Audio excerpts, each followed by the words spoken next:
Selanjutnya kita masuk ke kasus yang kedua, yaitu mengenai perselisihan hasil pemilihan umum.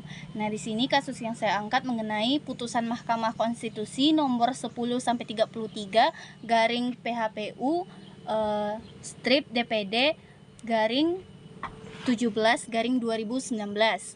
Nah, di sini untuk pihak pemohonnya yaitu ada Dr. Randus Paulus Yohanes Sumino yang yaitu berwarga negara Indonesia, beralamat di Jalan Sentani nomor M41 Hedam Abepura RT 001 RW 006 Kelurahan Hedam Kecamatan Heram Kota Jayapura Provinsi Papua. Nah, di sini disebut sebagai pemohon. Sementara untuk yang termohonnya yaitu Komisi Pemilihan Umum atau KPU, berkedudukan di Jalan Imam Bonjol nomor 29 Menteng Jakarta Pusat, disebut sebagai pihak termohon.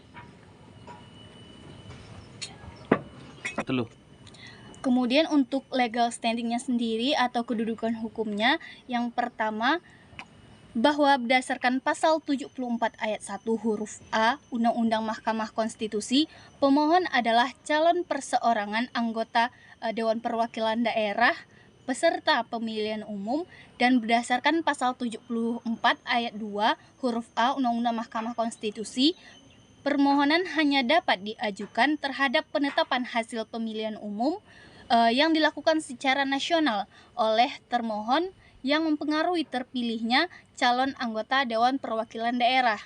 Kemudian yang kedua, berdasarkan pasal 3 ayat 1 Peraturan Mahkamah Konstitusi nomor 3 tahun 2018 tentang tata beracara penyelesaian perkara perselisihan hasil pemilihan umum anggota Dewan Perwakilan Daerah.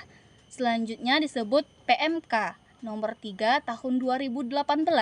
Pemohon adalah perkara perselisihan hasil pemilihan umum anggota Dewan Perwakilan Daerah adalah perseorangan peserta pemilu untuk pengisian keanggotaan Dewan Perwakilan Daerah.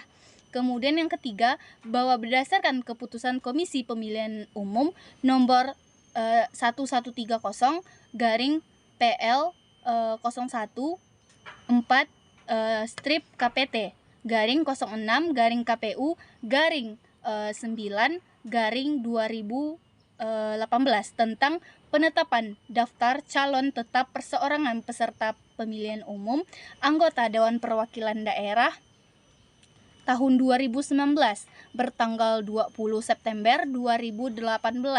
Pemohon adalah perseorangan peserta pemilihan umum anggota Dewan Perwakilan Daerah tahun 2019 Provinsi Papua nomor urut 29.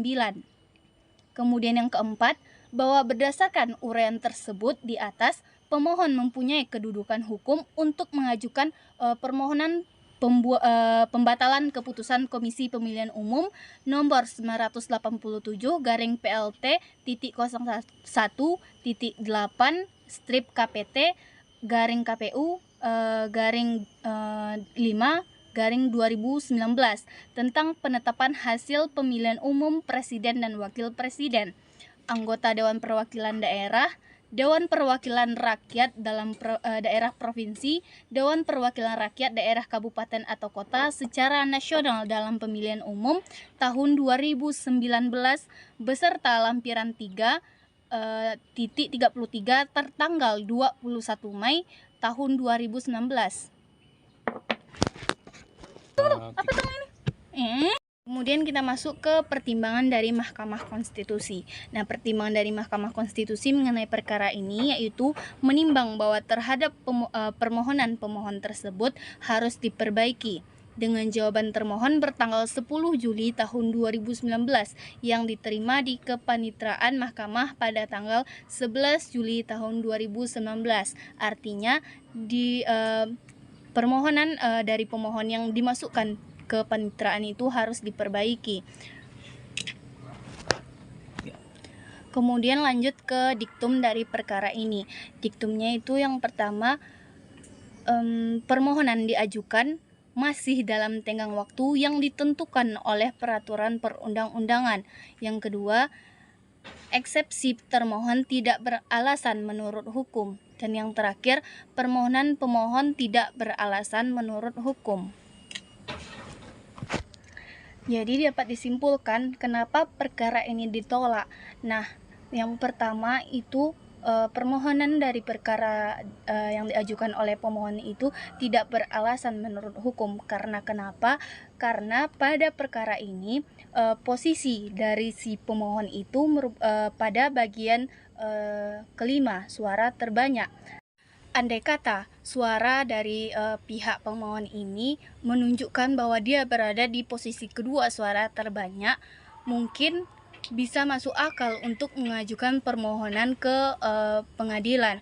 Namun posisinya itu pada peringkat kelima. Nah, kalau dipikir-pikir itu sangat jauh jaraknya dengan antara suara terbanyak yang nomor 1.